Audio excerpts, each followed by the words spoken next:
கரூர் துக்கமே இன்னும் மறையல. அதுக்குள்ளே ஆந்திராவில் நடந்த மாபெரும் துயரம். கூட்ட நெரிசல்ல பெண்கள், குழந்தைகள் என பலர் பலியாகி இருக்காங்க. ஆந்திராவில் வெங்கடேஸ்வரா கோவிலில் நடந்த கூட்ட நெரிசல் மாநிலம் முழுக்க மிகுந்த அதிர்வலைகளை ஏற்படுத்தியுள்ளது. இந்த கொடூர சம்பவத்துல கிட்டத்தட்ட 12 பக்தர்கள் உயிரிழந்திருக்காங்க. என்ன நடந்தது என்பதை பற்றி விரிவாக பார்க்கலாம். ஆந்திர பிரதேசம் ஸ்ரீகாகுளம் மாவட்டத்தில் இருக்கக்கூடிய காசிப்புக்கா என்ற இடத்துல வெங்கடேஸ்வரா சுவாமி அப்படின்ற ஒரு கோவில் இருக்கு. இந்த கோவில்ல நேற்று நடந்த கூட்ட நெரிசல் மாநிலம் முழுவதும் பெரும் சோகத்தை ஏற்படுத்தியுள்ளது. இந்துக்களுக்கு புனிதமான நாளாக கருதப்படக்கூடிய ஏகாதசி திதியையொட்டி ஏராளமான பக்தர்கள் ஒரே நேரத்துல கோவில்ல திரண்டதால் இந்த கொடூரமான நெரிசல் ஏற்பட்டிருக்கு. இதுல 12 பேர் உயிரிழந்திருக்காங்க. மேலும் 20 பேர் காயமடைஞ்சிருக்காங்க. மேலும் கூட்ட நெரிசல்ல காயமடைந்தவர்கள் பலாசா மருத்துவமனைக்கு கொண்டு செல்லப்பட்டிருக்காங்க. இருவரின் நிலை கவலைக்கிடமாக இருக்கு. தொடர்ந்து அவர்கள் மருத்துவமனைகள்ல சிகிச்சை பெற்றும் வந்துட்டு இருக்காங்க. மேலும் இந்த கூட்ட நெரிசல் குறித்து விசாரணை நடத்த அரசு உத்தரவிட்டிருக்கு.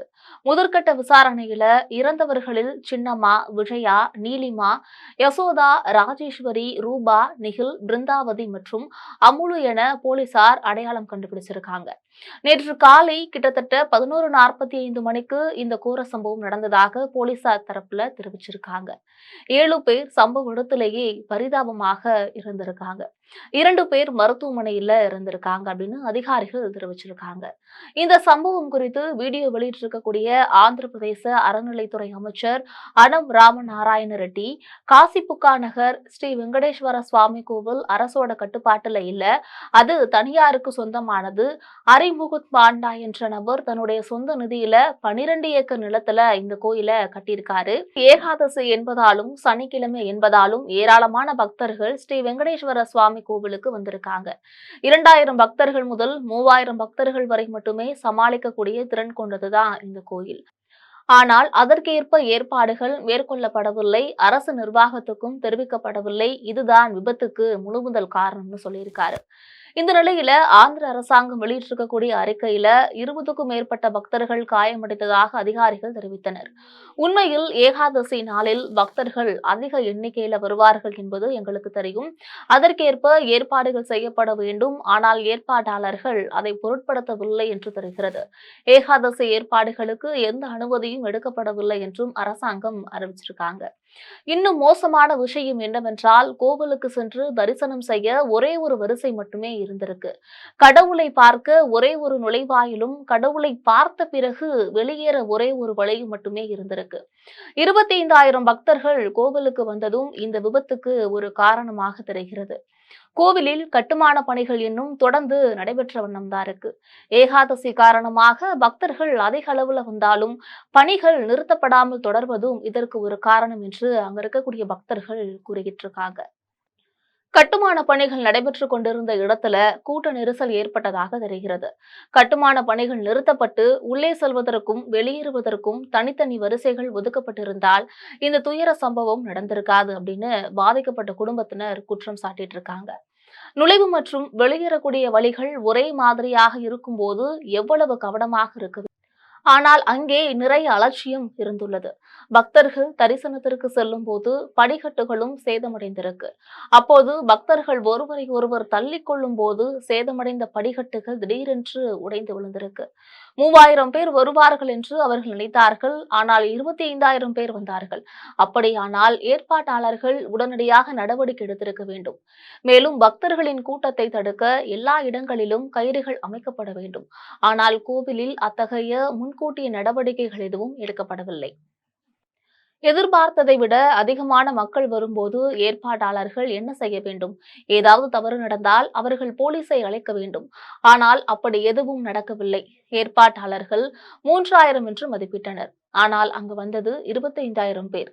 கூடியதுதான் இந்த விபத்திற்கான காரணம் என விசாரணையில தெரிய வந்திருக்கு. இந்த துயர சம்பவம் குறித்து ஆந்திர பிரதேச முதலமைச்சர் என் சந்திரபாபு நாயுடு மிகுந்த அதிர்ச்சியையும் வருத்தத்தையும் வெளியிட்டிருக்காரு. பக்தர்கள் உயிரிழந்தது இதயத்தை நொறுக்குவதாக இருப்பதாக அவர் உருக்கத்தோட குறிப்பிட்டிருக்காரு. இந்த கொடூர சம்பவத்துல பக்தர்கள் 12 பேர் உயிரிழந்தது மிகுந்த வேதனையை தருகிறது.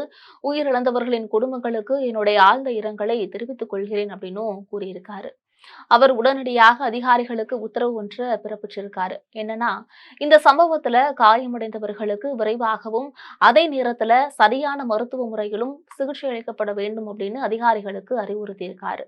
அத்துடன் மட்டுமல்லாது அப்பகுதி அதிகாரிகள் மற்றும் மக்கள் பிரதிநிதிகள் அனைவரும் உடனடியாக சம்பவ இடத்திற்கு விரைந்து சென்று மீட்பு மற்றும் நிவாரண பணிகளை நேரடியாக கண்காணிக்க வேண்டும் அப்படின்னும் அறிவுறுத்தியிருக்காரு.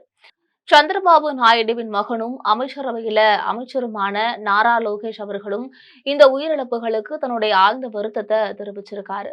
இந்த ஏகாதசி நாளில் நம்மை ஒரு பெரிய இந்த ஏகாதசி நாளில் நம்மை ஒரு பெரிய துயரம் சூழ்ந்துள்ளது என்று கூறிய அவரு இந்த சம்பவம் பெரும் அதிர்ச்சியை ஏற்படுத்தியுள்ளதாகவும் தெரிவிச்சிருக்காரு. மேலும் பாதிக்கப்பட்டவர்களுக்கு தேவையான உதவிகளை உடனடியாக செய்ய வேண்டும் என்று சம்பந்தப்பட்ட அதிகாரிகளுக்கும் உள்ளூர் சம்பந்தப்பட்ட உறுப்பினர்களுக்கும் சட்டமன்ற உறுப்பினர்களுக்கும் தான் பேசி அறிவுறுத்தியுள்ளதாகவும் அவர் தகவல் தெரிவிச்சிருக்காரு. இந்த நிலையில இந்த சம்பவம் குறித்து பிரபலங்கள் இரங்கல் தெரிவிச்சிருக்காங்க. அந்த வகையில ஆந்திராவில் ஏற்பட்ட கூட்ட நெரிசல் சம்பவம் குறித்து பிரதமர் மோடி ஆழ்ந்த இரங்கல் தெரிவிச்சிருக்காரு. இது குறித்து அவரோட எக்ஸ் தள பதிவுல தங்கள் நெருங்கிய மற்றும் அன்பானவர்களை இழந்தவர்களுக்கு என்னுடைய ஆழ்ந்த இரங்கலை தெரிவித்துக் கொள்கிறேன். காயமடைந்தவர்கள் விரைவில் குணமடைய பிரார்த்திக்கிறேன்.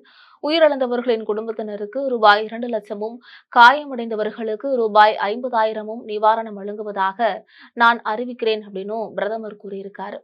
இது போன்ற கோர சம்பவங்கள் அதே நேரத்துல பொது இடங்கள்ல சிக்கி கூட்ட நெரிசல்ல சிக்கி உயிரிழப்புகள் அப்படின்றது இப்போ சமீப காலமாக ஆந்திராவில் மட்டுமில்ல ரீசெண்டா நடந்த கரூர் பிரச்சார கூட்டத்துல கூட கிட்டத்தட்ட 41 பேர் பலியாகி இருந்தாங்க. சோ இந்த சம்பவங்களை எப்படி தடுக்கலாம்? இது பற்றி உங்களுடைய கருத்துக்களை மறக்காம சொல்லுங்க.